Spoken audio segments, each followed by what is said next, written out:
क्या आप जानते हैं हिंदुस्तान में इक्विटी मार्केट में पैसा लगाने वाला सबसे बड़ा इन्वेस्टर कौन है और उस सबसे बड़े इन्वेस्टर्स ने कितना पैसा हिंदुस्तान के बाजारों में लगाया? क्या आप जानते हैं इस बड़े इन्वेस्टर ने पिछले साल कितना रिकॉर्ड मुनाफा कमाया? और अगर वो मुनाफे का आंकड़ा मैं आपको दूं 35,000 करोड़, तो क्या आप विश्वास करेंगे? नहीं ना। इसीलिए आज मैंने एक खास मुलाकात की है हिंदुस्तान के भारत सरकार के बाद सबसे बड़े इन्वेस्टर से और देश की सबसे बड़ी इंश्योरेंस कंपनी से। जी हां, LIC ऑफ इंडिया। LIC वो इन्वेस्टर है जिसने इस वक्त हिंदुस्तान के बाजारों में 8 लाख करोड़ का इक्विटी इन्वेस्टमेंट किया हुआ है। यह है उनके पोर्टफोलियो की वैल्यू। और पिछले साल वित्त वर्ष 2021 में 35,000 करोड़ रुपए से ज्यादा का मुनाफा बुक किया है। जी हां, बुक प्रॉफिट। और यह सब करने के लिए जो सबसे जिम्मेदार व्यक्ति है वो है LIC के मैनेजिंग डायरेक्टर मुकेश गुप्ता साहब। और आज मैं आपकी मुलाकात उन्हीं से करवाने जा रहा हूं। गुप्ता साहब, बहुत बहुत स्वागत है आपका। धन्यवाद सर। नमस्कार। आपने जी बिजनेस के लिए वक्त दिया और हमारे साथ हमारे दर्शकों से बातचीत करने के लिए आपका बहुत बहुत शुक्रिया सर। पहला सवाल यहीं से आ रहा है कि हमारे दर्शकों को एक बार मैं डेटा बता दूं कि इस वक्त LIC का इक्विटी इन्वेस्टमेंट 8 लाख करोड़ के आसपास है जो मार्केट वैल्यू है। और पिछला साल वित्त वर्ष 2021 आपके लिए बेहद शानदार रहा। तो पहले पिछले साल की हाइलाइट्स बताएं, कितना मुनाफा LIC ने कमाया है और कितनी इक्विटी इन्वेस्टमेंट्स की हैं? पिछले साल हमने इक्विटी मार्केट से लगभग 35,500 करोड़ का मुनाफा दर्ज किया है और लगभग 92,000 करोड़ का हमने निवेश पिछले वर्ष में इक्विटी मार्केट में किया। नया किया। और हमारा तो जैसे LIC का या कोई भी लाइफ इंश्योरेंस कंपनी के फंड्स होते हैं तो लॉन्ग टर्म लंबी अवधि के लिए हमारे पास फंड्स होते हैं और हम इक्विटी मार्केट में लगातार जो निवेश करते हैं IID रेगुलेशंस के तहत, तो उसमें हमारा यही प्रयास होता है कि जो बेहतरीन कंपनी है, फंडामेंटल्स जिनके स्ट्रॉन्ग हैं, उनमें निवेश करें और लगातार निवेश करके पॉलिसी धारकों को बेहतरीन रिटर्न और सुरक्षित निवेश कर सकें। तो LIC की जो हमें बाहर से देखकर समझ में आता है, आप अच्छे से बता पाएंगे, क्या वही स्ट्रेटेजी है कि जब बाजार बढ़ रहे हैं, लाइफ टाइम हाई पर हैं, तो थोड़ा थोड़ा प्रॉफिट बुक करते जाएं और जब कहीं 2020 मार्च 2020 जैसा मौका आ जाए तो बाकी सब जब मैदान छोड़कर भाग रहे हो, LIC डटकर खड़ा है पैसा लगाने? जी, आप अगर देखेंगे तो निगम हमेशा कॉन्ट्रेरियन इन्वेस्टर रहा है जी। जब लोग बेच रहे होते हैं तो हम उस समय अवसर देख के और जो भी बेहतरीन पिक्स होती हैं उसमें निवेश करते हैं और जब लोग खरीद रहे होते हैं तो हम कहीं हमें अवसर नजर आते हैं कि मुनाफा हम बुक कर सकते हैं तो वहां पे मुनाफा बुक करते हैं और उसी स्ट्रेटेजी के तहत हम सारा इन्वेस्टमेंट करते हैं। तो निश्चित रूप से मार्च 20 में ऐसे अवसर थे जहां पे बहुत सारी बेहतरीन पिक्स उपलब्ध थी बड़ी अच्छी मूल्य पे, तो हमने उस समय निवेश किया और 2021 में जहां हमें लगा कि अवसर हैं प्रॉफिट बुक करने के, तब निवेश करने के लिए आज से मुंह में पानी आने वाले दाम थे और अब भी प्रॉफिट बुक करने के लिए आज से होंगे, राइट सर? हाँ, लेकिन हर समय हमारा ये मानना है कि हर समय निवेश करने के लिए भी अवसर होते हैं। कुछ कंपनीज कुछ जहां पे फंडामेंटल स्ट्रांग है, जहां पे आगे ग्रोथ स्टोरी हमें नजर आ रही है और हम हमेशा लंबी अवधि के लिए देखते हैं, तो शॉर्ट टर्म वाला हमारा नजरिया नहीं होता। इसलिए हर समय निवेश करने के भी अवसर उपलब्ध होते हैं और जहां भी लगता है कि यस इस जगह हम प्रॉफिट बुक कर सकते हैं वहां पे हम। और चूंकि इस साल फिर से लाइफ टाइम हाइपर मार्केट है पूरे साल, ये फाइनेंशियल ईयर में अप्रैल से इस साल फिर से लाइफ टाइम हाइपर मार्केट है पूरे साल, ये फाइनेंशियल ईयर में अप्रैल से लेकर अब तक की बात करें 6 महीने की शुरुआती, तो जरा एक अंदाजा दें सर कि पिछले साल 35,000 करोड़ का मुनाफा बुक किया LIC ने और इस साल ये रन रेट कहां तक पहुंची है? हम अगस्त तक लगभग 21,000 करोड़ का। 21,000 करोड़ जी, मतलब इस साल फिर से नया रिकॉर्ड बन सकता है, इसकी पूरी संभावना? ये संभावना है, ये निर्भर करता है कि भविष्य में कैसे अवसर मिलते हैं, किस तरफ मार्केट जाता है जी, बट संभावना हो सकती है। सो LIC लगातार हर एक लेवल पर अपने प्रॉफिट बुक कर रहा है जिस तरह की तेजी है, लेकिन क्या इस साल भी आप नया निवेश करने के बारे में भी उतने ही उत्साहित हैं? किस तरह का नया निवेश करने की LIC की योजना है इस बार इक्विटी मार्केट में? हम जैसा मैंने पहले बताया कि हम हमेशा अवसरों की तलाश में रहते हैं और जहां पे भी हमें लगता है कि हमारे जो रिसर्च टीम है फंडामेंटल्स के बेस पे जिनके वैल्यूएशंस हमें लगता है कि अभी उचित हैं, वहां पे हम निवेश करते रहते हैं क्योंकि हमारे पास लगातार कैश फ्लो है हमारे रिन्यूअल प्रीमियम्स और प्रीमियम इनकम से और उसे हमें निवेश करना ही है। तो निवेश हमारा लगातार चलता रहता है। जहां अवसर आते हैं हम मुनाफा भी दर्ज करते हैं क्योंकि हमें हमारे बीमा धारकों को बेहतरीन रिटर्न्स, बोनस रेट उनको देना है, उसका हम ध्यान रखते हुए। तो इस वर्ष भी हमने अभी तक अच्छा निवेश किया है और मुझे उम्मीद है कि इस वर्ष भी अगर जैसा कैश फ्लो और व्यवसाय बना रहा, कोविड का क्या सिनेरियो रहता है उसके आधार पर इस बार निश्चित रूप से बेहतरीन, पिछले साल से भी बेटर निवेश और प्रॉफिट बुकिंग का प्रयास रहेगा। बिल्कुल गुप्ता साहब, तो जैसा आपने कहा कि काफ़ी पैसा आपके नेचुरली आपके पॉलिसी होल्डर जो आपको पैसा देते हैं वही आप बाजार में लगाते हैं, राइट? तो इस बार फिर से एलआईसी की पांचों उंगलियां घी में है कि एक तरफ मार्केट बढ़ रहा है, जो आपके इन्वेस्टमेंट्स है उस पर मुनाफा आ रहा है, दूसरी तरफ कोविड के बाद लोगों में ज़्यादा इंश्योरेंस को लेकर जागरूकता आई है।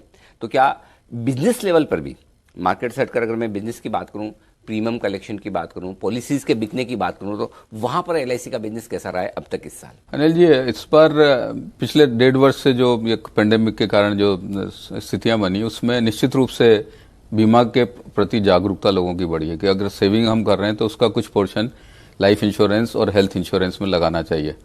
तो व्यवसाय में बढ़ोतरी हो रही है। और दूसरी चीज ये हुआ है कि रिन्यूअल प्रीमियम जिन लोगों के ऑलरेडी बीमा है वो निश्चित रूप से समय पर भर रहे हैं ताकि पॉलिसी उनकी रिस्क कवर चालू रहे। तो हमारे रिन्यूअल में लगभग 8 से 9% ग्रोथ है इस बार भी। और नव व्यवसाय में भी हमने पॉलिसी लगभग 65 लाख पॉलिसी कर दी है, 21% की ग्रोथ हमारी पॉलिसी सेल्स में इस बार है। तो ये वृद्धि चल रही है और जागरूकता बढ़ी है। एक जो पॉजिटिव इस सारे इस पेंडेमिक की सिचुएशन में आया है वो ये है कि लोगों की जागरूकता बढ़ी है, उनको आवश्यकता महसूस हो रही है कि जीवन बीमा और स्वास्थ्य बीमा होना जरूरी है। तो वो पूरी इंश्योरेंस इंडस्ट्री के लिए एक अच्छा साइन है। अदरवाइज ये माना जाता है हमेशा कि जीवन बीमा तो कोई खरीदता नहीं है, वो बेचना होता है। जैसे किसी का फोन आया एजेंट का तो नहीं मुझे नीचे रख दिया, तो ये कुछ चेंज आप देख रहे हैं? कुछ लोग सामने से पूछ रहे हैं नहीं मुझे इंश्योरेंस लेना है। नहीं, वो अभी भी नहीं हुआ कि सामने से पूछे, लेकिन ये हुआ है कि अभी ना नहीं होता है। हाँ, अगर कोई पहुंच रहा है मतलब ये समझ लीजिए कि वो प्रतीक्षा कर रहे हैं कि कोई जीवन बीमा वाला आए हमसे संपर्क करे तो हम तो। और डिजिटल पे भी इसीलिए बढ़ा है कि ऑनलाइन भी लोग बाय करने लगे। तो वहां ये कह सकते हैं कि वो स्वयं आ रहा है। 2 साल पहले जब मेरी मुलाकात हुई थी एलआईसी में और एमडीज के साथ में भी इंटरव्यूज मैंने किया था, तो मुझे डिजिटल पर बताया गया था कि बड़ा फोकस है। और जाहिर सी बात है ये जो 1.5-2 साल का पैंडेमिक का पीरियड रहा उसमें तो काफ़ी कुछ कारोबार एलआईसी ने भी डिजिटल में ही किया होगा। वहाँ किस तरह का रुझान है, ग्रोथ है, और एलआईसी के डिजिटल प्लेटफॉर्म पर कारोबार बढ़ाने को लेकर क्या प्लान है? ये निश्चित रूप से कोविड ने हमारा जो डिजिटाइजेशन का प्रोसेस था उसको और गति प्रदान की है। वैसे भी एलआईसी हमेशा से टेक्नोलॉजी पे अपना निवेश करती रही है जी। पिछले 1.5 वर्ष में यह हुआ है कि हमने जो डिजिटल ऑप्शंस प्रीमियम पेमेंट के लिए, रिन्यूअल के लिए हमारे पॉलिसी धारकों को दिए, तो डिजिटल और ऑफलाइन आउट ऑफ ऑफिस हमारे प्रीमियम का लगभग 70% प्रीमियम हमारा जो रिन्यूअल है वो डिजिटल मोड से या आउटसाइड ब्रांच ऑफिस आया है। तो लोगों का बिकॉज ब्रांच में भी आना भी बंद हो रहा था लोगों का और सारे मूवमेंट बंद थे, लेकिन उसके द्वारा हमें रिन्यूअल प्रीमियम मिलती रही है। दूसरी चीज नव व्यवसाय के लिए भी, क्योंकि हमारे अभिकर्ता को, एजेंट को कोई भी नहीं चाहता था कि वो घर पे आए और वो भी नहीं निकलने की स्थिति में थे। तो हमने पिछले वर्ष में एक उनको एनेबल करने के लिए कि वो डिजिटली बिना फेस टू फेस कैनवास किए पॉलिसी प्रोक्योर कर सकें, उसके लिए एक आत्मनिर्भर एजेंट न्यू बिजनेस ऐप, एक आनंदा मेट्रो आत्मनिर्भर new agent new business app, digital app, okay, Ananda उसको नाम दिया, शॉर्ट फॉर्म हमने। अच्छा। तो आनंदा ऐप हमने लॉन्च किया पिछले वर्ष। ओके। और उसमें क्या है कि एंड टू एंड वो पेपरलेस है। अच्छा। बिल्कुल, जब वहां से पहला प्रेजेंटेशन भेजने से और बेनिफिट इलस्ट्रेशन, सुटेबिलिटी फॉर्मेट से लेके प्रपोजल फॉर्म भरना और ई-KYC आधार के UIDAI के थ्रू, ई सिग्नेचर जो IRDA ने हमें 2020 में नवंबर में सभी लाइफ इंश्योरेंस को अलाउ किया कि आप वेट सिग्नेचर जरूरी नहीं है, ई सिग्नेचर कर सकते हैं।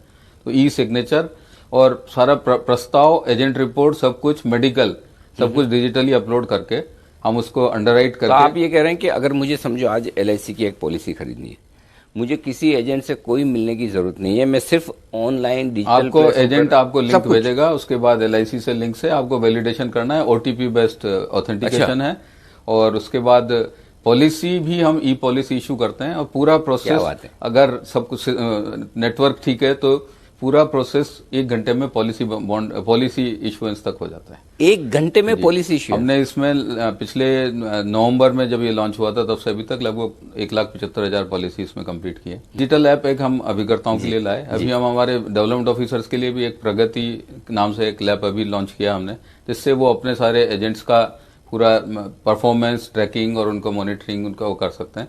ये लेटेस्ट है, अभी कुछ एक सप्ताह पहले ही लॉन्च हुआ है।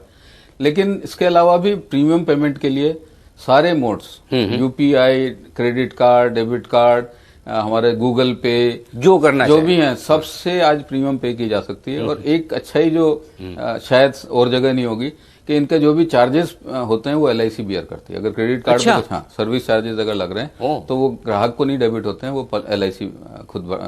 क्या बात है। तो ऐसे ही LIC का वो टैगलाइन नहीं कि जिंदगी के साथ भी और जिंदगी के बाद भी, राइट।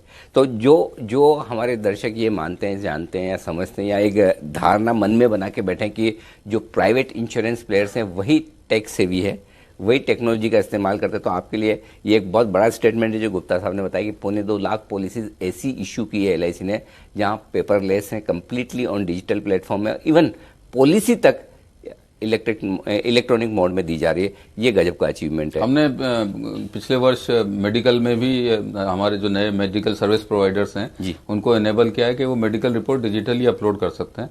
क्या बात। और वीडियो MER और tele MER medical report, video medical और टेली मेडिकल भी हमने पिछले साल 1.5 साल में इंट्रोड्यूस किया है। गजब। वाकई में काबिल तारीफ है कि इस तरह के बड़े टेक्नोलॉजी के फ्रंट पर डेवलपमेंट हो रहे हैं। एक और बात जो इन्वेस्टमेंट की वहीं पर मैं आपसे पूछना चाहता था कि क्या अब इस बदले हुए माहौल में जहां पिछले साल से इस साल आपने भी देखा है, और चूंकि आप तो LIC पर सारा इन्वेस्टमेंट्स आप ही के हाथों में है, नए इन्वेस्टर्स काफ़ी आए हैं मार्केट में, इंश्योरेंस को लेकर भी काफ़ी लोगों में जागरूकता बढ़ी, तो क्या इस तरह के प्रोडक्ट्स आपके ज़्यादा बिक रहे हैं यूलिप टाइप के, कि जहां इंश्योरेंस भी है और इन्वेस्टमेंट्स भी हैं, उनकी डिमांड किस तरह की है? यूलिप में निश्चित रूप से पिछले साल 1.5 साल में उसमें लोगों का इंटरेस्ट बढ़ा है, लोगों की रुचि बढ़ी है और वो उसको यूलिप्स को खरीद रहे हैं। हमारे यूलिप्स में बहुत अच्छी ग्रोथ है और हमें उम्मीद है कि आने वाले समय में यूलिप्स में और भी बेहतरीन ग्रोथ आएगी। पर दूसरा क्षेत्र जो है वो है टर्म इंश्योरेंस, जी, जिसमें लोगों का इंटरेस्ट है, क्योंकि जो हमारे यंगस्टर्स हैं, मिलेनियल्स, वो सब चाहते हैं कि प्रोटेक्शन मिले। करेक्ट। तो टर्म इंश्योरेंस और यूलिप्स में हमारा अच्छा ट्रैक्शन है लोगों की, मतलब। तो सर मेरा अगला सवाल इसी पे था और मुझे डर ये है और आपसे थोड़ी एश्योरेंस भी चाहिए, क्योंकि लगभग इस सारे प्राइवेट प्लेयर्स जितने इंश्योरेंस प्राइवेट कंपनियां हैं सबने टर्म इंश्योरेंस के दाम बढ़ा दिए हैं, प्रीमियम बढ़ गई है। LIC करने तो नहीं जा रही है ऐसा? फिलहाल तो हमारा ऐसा कोई, हमारे रेट्स वही हैं प्रीमियम की, और पिछले साल से जब से लोगों ने बढ़ाया हम उसी रेट पे हैं, और अभी तक हमें ऐसा कोई लग नहीं रहा है एक्सपीरियंस से कि अभी इमीडिएटली रिवाइज करने की जरूरत है। ये बड़ी बात, भविष्य में जी क्या होगा वो। हाँ, नहीं वो तो ठीक बात है, बट बड़ी बात है क्योंकि जनरली कोविड के नाम पर या फिर जो कुछ भी हुआ है, क्लेम्स बढ़े भी होंगे, आपके भी शायद बढ़े होंगे क्लेम्स, है ना, लेकिन फिर भी अगर आप इंश्योरेंस प्रीमियम नहीं बढ़ाने का सोचें तो ये बड़ी बात है। अच्छा, अब आता हूँ उस बहुचर्चित बात पर जिसका सबको इंतजार रहता है, LIC का IPO। सर कब आएगा? देखिए, IPO के बारे में सारे जो भी गतिविधियां हैं वो हमारे जो फाइनेंस मिनिस्ट्री है, वित्त मंत्रालय का दीपंग विभाग है, department of investment and public asset, वही सब कुछ संचालित कर रहे हैं जी। तो इस बारे में जो भी अभी की स्थिति है वो पब्लिक डोमेन में है, और भविष्य में कब क्या होगा वही बता पाएंगे, मैं इस बारे में कमेंट नहीं। बिल्कुल मैं समझता हूँ, लेकिन मैं इतना तो पूछ ही सकता हूँ कि गुप्ता साहब, LIC का पूरा ऑर्गेनाइजेशन, आप सब तो तैयार है IPO के लिए? ये हमारी तैयारियां बिल्कुल तैयारी। तो उम्मीद करें कि इस साल के अंत तक ना समझे तो भी इस फाइनेंशियल ईयर के अंत तक, मार्च 2022 तक संभावना पूरी है, होना चाहिए। कुछ कह नहीं सकता। ठीक बात है, नहीं फेयर इनफ, जो चीज आपके हाथ में नहीं है तो मैं समझ सकता हूँ, जस्ट एक अंदाजा लेने की बात है। और वो इसलिए है सर कि लोगों को बहुत इंतजार है, और इसी इंतजार से जुड़ी हुई 1-2 सवाल मैं पूछना चाहता हूँ कि क्या कुछ ऐसा मन बना रहे हैं, चाहे आप बनाएं चाहे दीपम बनाएं, 2 तरीके से, चूंकि हमारा चैनल मास रिटेल इन्वेस्टर्स द्वारा देखा जाता है, तो एक तो हम ये चाहते हैं कि LIC जो इतनी बड़ी देश की कंपनी है और सबसे बड़ी कंपनी होने जा रही है, IPO भी आई एम श्योर अब तक का सबसे बड़ा IPO होगा LIC का, क्या रिटेल इन्वेस्टर्स के लिए कुछ ऐसा हो सकता है कि उन्हें बेहतर अलॉटमेंट मिले, ज़्यादा अलॉटमेंट मिले, या उनका कोटा ज़्यादा हो, एक। और दूसरा, जो आपके पॉलिसी होल्डर्स हैं, जो आपके साथ जिंदगी पर अपनी निकालते हैं, या आपके एजेंट्स हैं जो आपके लिए बड़ा खून पसीना एक करके काम करते हैं, इनके लिए कुछ स्पेशल कोटा कुछ तो हो LIC की तरफ से IPO में? इस बारे में अभी कहना बहुत जल्दी होगा, क्या निर्णय होंगे दीपम से जी। लेकिन ये निर्णय तो दीपम ही करेंगे। लेकिन और आपसे रिक्वेस्ट है सर, जब भी कभी ऐसी मीटिंग हो तो कहिएगा जरूर कि अनिल ने रिक्वेस्ट की है। चाहे आपके पॉलिसी होल्डर हो, एजेंट्स हो या फिर रिटेल इन्वेस्टर, उन्हें भी अच्छा लगेगा कि एक ऐसी देश की क्योंकि ये रेगुलेशंस और कई चीजों पर निर्भर करता है, तो अल्टीमेटली तो दीपम को ये निर्णय करना है, और अलाउ भी होगा कि नहीं मैं अभी कुछ नहीं कर सकता। एक और चीज जिस पर मैं आपको बधाई भी देना चाहता हूं और आपसे पूछना भी चाहता हूं, आईडीबीआई बैंक। जब एलआईसी ने आईडीबीआई बैंक में हिस्सेदारी खरीदी तो लोगों ने बहुत सवाल उठाया सामने, अरे ये क्या किया, वो क्या किया। लेकिन एलआईसी ने ये करके दिखाया कि किस तरह से एक बैंक को बहुत अच्छे तरीके से टर्न अराउंड किया जा सकता है, पीसीए से बाहर लाया जा सकता है, उसे अपने पैरों पर खड़ा करके वाकई में प्राइवेटाइजेशन किया जा सकता है या बेचा जा सकता है। वो आप उस दिशा में हैं। बताएं सर, एलआईसी के क्या प्लान है आईडीबीआई बैंक को लेकर इस वक्त और कहां तक बात पहुंची है? जैसा मैंने कहा, हमारे पास लंबी अवधि के लिए फंड होते हैं जी। और एक बैंक के साथ अगर सिनर्जी हो तो हमें, जैसे हमारा बैंक एश्योरेंस में भी उससे लाभ मिला, और बैंक ने भी पिछले 5 क्वार्टर में अच्छा मुनाफा दिखाया है, सारे एनपीएस का वो कर लिया और पीसीए से बाहर आ गया। तो हमें उम्मीद है कि आगे अच्छा परफॉर्म करेगा बैंक। तो सर आईडीबीआई बैंक ही रहेगा या एलआईसी बैंक टाइप कुछ हो गया? मैं तो काफी समय से इंतजार कर रहा हूँ कि शायद नाम बदले। नहीं, वैसा कोई जरूरत नहीं है। एलआईसी का नाम तो सबको मालूम ही है। ठीक बात है। और आईडीबीआई बैंक भी अपने आप में, नहीं, आईडीबीआई बैंक की भी अपने आप में एक काफी अच्छी गुडविल है और उनकी प्रेस्टीज है, इसमें कोई डाउट नहीं है। एक और चीज जो मार्केट के लिहाज से आपसे पूछना चाहता हूँ, क्योंकि आप इन्वेस्टमेंट्स हैंडल करते हैं और हमारा फील्ड भी है, कई सारे नए जमाने के आईपीओज आ रहे हैं, नई नई तरह की कंपनियां लिस्ट हो रही है, यूनिकॉर्न, स्टार्टअप्स और टेक्नोलॉजी से जुड़ी हुई कंपनियां जो आ रही है लिस्ट हो रही है, उस पर बड़ा रिस्पॉन्स आ रहा है बड़े इन्वेस्टर्स का। एलआईसी का क्या व्यू है इन सारे इस तरह की स्पेस पर? क्या एलआईसी अभी भी वही जो ट्रेडिशनल इन्वेस्टमेंट्स जो आपकी फिलोसॉफी रही है और जहां पर अब तक बड़ा पैसा बना है, या फिर अब आपने शुरू कर लिया है कि हम भी ये डिजिटल वाले, टेक्नोलॉजी वाले, नए जमाने के कारोबार पे इनमें निवेश करते हैं? अभी तो हमारी जो टाइम टेस्टेड फिलोसफी है कि हम वैल्यू बेस्ड जो वैल्यूएबल स्टॉक्स हैं, जो लॉन्ग टर्म का फंडामेंटल स्ट्रांग वाले हैं, उन्हीं पे चल रहे हैं। भविष्य में कुछ अगर परिवर्तन होगा तो विचार किया जाएगा। और सबसे बड़े हिंदुस्तान, क्योंकि हमारी ये जो अभी निवेश की हमारी नीति है, एक तो आईआरडीए के रेगुलेशंस के अनुरूप है जी, दूसरा अभी तक ये सफल स्ट्रेटेजी है जी, तो कभी फिलहाल कोई परिवर्तन वाला विचार हम नहीं कर रहे। ठीक बात है। कभी आपको ऐसा लगता है सर, क्योंकि आप मेरी समझ में हिंदुस्तान में सबसे बड़े इन्वेस्टर्स हैं इक्विटी मार्केट में, सिंगल लार्जेस्ट अगर किसी को कहे गवर्नमेंट ऑफ इंडिया के बाद, है ना, तो वो एलआईसी होगी। 8 लाख करोड़ के आसपास का आपका इक्विटी का पोर्टफोलियो अभी मार्केट प्राइस पर जो देखें तो आपको लगता है कि बहुत ज़्यादा मार्केट भाग गए, ये लाइफ टाइम हाई पे लाइफ टाइम रोज हो रहा है, कुछ ज़्यादा हो गया, महंगा, ओवर स्ट्रेच्ड, ऐसा कुछ लग रहा है कि नहीं ठीक है? क्या व्यू क्या है आपका इस वक्त?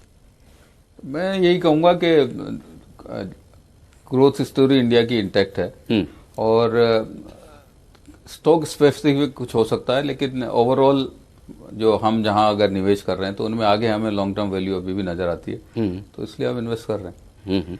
अब मार्केट में हो सकता है कि कुछ स्क्रिप्ट वाइज देखें, कुछ स्क्रिप्ट्स में ऐसा लग सकता है कि ओवर स्ट्रेच हो गई है, बट ओवरऑल हमारा जो है कि हमारी रिसर्च टीम पूरी रिसर्च करके जहां निवेश करती है वो ऐसा होता है जहां पे लंबी अवधि में हमें उसमें बहुत स्ट्रेंथ आगे नजर आ रही हो।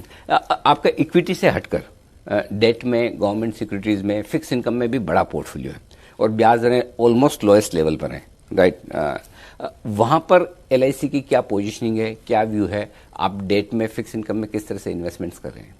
हमारा मेनली इन्वेस्टमेंट का मेजर पोर्शन जो है वो गवर्नमेंट सिक्योरिटीज और एसडीएल्स में उधर रहता है, और जो भी रेट्स तो अभी निश्चित रूप से कम हो रही है, लेकिन क्योंकि सिक्योरिटी भी हमारे पॉलिसी होल्डर्स, जो लॉन्ग टर्म पॉलिसी होल्डर्स हैं, उनके लिए एक बहुत बड़ा इशू है, और आईआरडीए के रेगुलेशंस भी हमें कुछ मैंडेट देते हैं कि हमें कुछ निश्चित प्रतिशत डेट में, गवर्नमेंट सिक्योरिटीज में उसमें लगाना है, तो उसके अनुरूप हम कर रहे हैं। हमारा अच्छा खासा उसमें एक्सपोजर है, और लॉन्ग टर्म इन्वेस्टमेंट, क्योंकि हम लॉन्ग टर्म इन्वेस्टर हैं, तो वहां भी हम लॉन्ग टर्म वाले जो इंस्ट्रूमेंट्स हैं उसी में निवेश करना प्रेफर करते हैं। शॉर्ट टर्म के में निवेश हमारा कम है, डेट में, बॉन्ड्स में, जी-सेक्स में। एक सवाल और है सर, आपके एलआईसी के बिजनेस को लेकर बहुत सारे प्राइवेट प्लेयर्स अब आ चुके हैं, काफ़ी प्लेयर्स अब साइज में बड़े भी हो रहे हैं। बिजनेस के लिहाज से, और चूंकि अब आप आईपीओ भी ला रहे हैं तो जाहिर सी बात है कि लोग कंपेयर भी करेंगे। एक बार जब हमारे सामने एलआईसी के सारे आंकड़े होंगे, आपका डीआरएचपी होगा, जब हम देखेंगे अच्छा वह एलआईसी इतनी बड़ी है बिजनेस के लिहाज से, अपने पोर्टफोलियो के लिहाज से, तो एलआईसी की क्या स्ट्रेटजी है प्राइवेट सेक्टर से कॉम्पीट करने को लेकर? नहीं, अभी देखिए 21 वर्ष हो गए कंपटीशन को, और हम 65% से ज्यादा मार्केट शेयर बनाए हुए हैं। हमारे स्ट्रेंथ, हमारे जो टाइट चैनल है, हमारे अभिकर्ता हैं, हमारे जो प्रोडक्ट्स हैं और हमारी सर्विसेज हैं, और हमारी सारी फील्ड फोर्स प्लस हमारी एलआईसीएंस की टीम, नेटवर्क पूरा, तो उस स्ट्रेंथ पे हम लिवरेज करेंगे।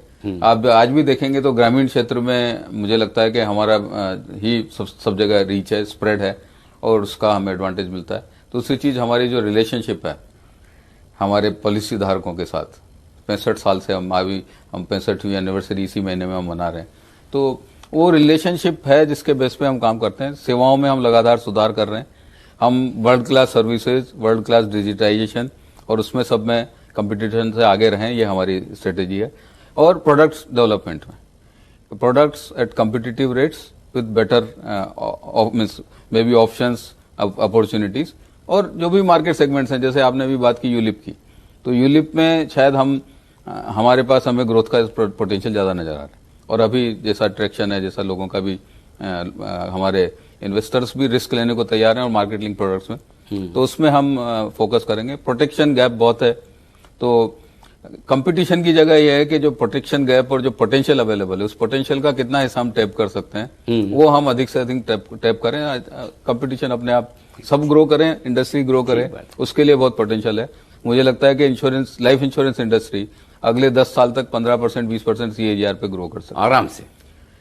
92% का प्रोटेक्शन गैप बताया जाता है, यानी कि सबके लिए जगह है, सबके लिए जगह है। बस जो जितना मेहनत करे उतना आगे बढ़ेगा। सर, इंटरव्यू खत्म करूं उससे पहले एक सवाल आपसे पूछूंगा, क्योंकि एलआईसी को जाना जाता है सबसे बेहतरीन क्लेम्स के लिए, क्लेम रेशियो सबसे बेहतर है, आप दिल खोलकर बोनस भी देते हैं, तो आपके जो पॉलिसी होल्डर्स है उनके बिहाफ पे मैं एक सवाल पूछना चाहता हूँ। 35,000 करोड़ रुपए आपने कमाए हैं पिछले साल, इस साल ऑलरेडी 21,000 करोड़ तक आप पहुंच गए, और उम्मीद करें कि हाईएस्ट एवर प्रॉफिट इस साल फिर से एलआईसी कमाए, तो कैसे बांटने का इरादा रखते हैं सर पॉलिसी होल्डर्स को? कुछ बम्पर बोनस आने की उम्मीद की जाए?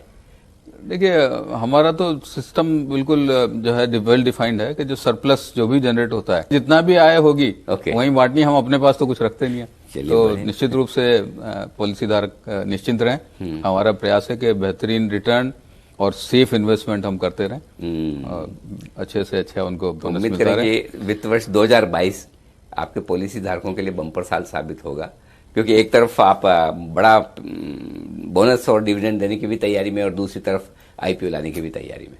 तो मैं इस अवसर पे बस यही कहना चाहूंगा कि जो कुछ आपने एलआईसी के बारे में कहा, जो ग्रोथ है, जो हमारे 36 लाख करोड़ से ज्यादा के फंड हैं, तो उसके लिए मैं इस अवसर का उपयोग करना चाहूंगा धन्यवाद देने का अपने पॉलिसी धारकों को, कि इवन कोविड की सिचुएशन में उन्होंने हमारा साथ बनाए रखा और प्रीमियम जमा कराए, नया बिजनेस हमारे साथ किया, और साथ ही हमारे जो एलआईसीएंस कर्मचारी हैं, अधिकारी हैं और फील्ड फोर्स हैं, हमारे भी करता है, इन सारी चैलेंजिंग चुनौतीपूर्ण परिस्थितियों में भी उन्होंने नवव्यवसाय और सेवाएं, क्लेम्स की सर्विसेज पूरी अच्छी तरह से बेहतरीन ढंग से बनाए रखी, और एक एलआईसी का जो एक रेपुटेशन है, एक इमेज है, उस ट्रस्ट को बनाए रखा। उसके लिए मैं उन सबका धन्यवाद करना चाहूंगा। साथ देने का तो आपका टैग लाइन ही, आप खुद वो करते हैं कि एलआईसी खुद करता है, जिंदगी के साथ भी, जिंदगी के बाद भी, और ये तो लाइन अब हमारे दिलो दिमाग में उतर चुकी है।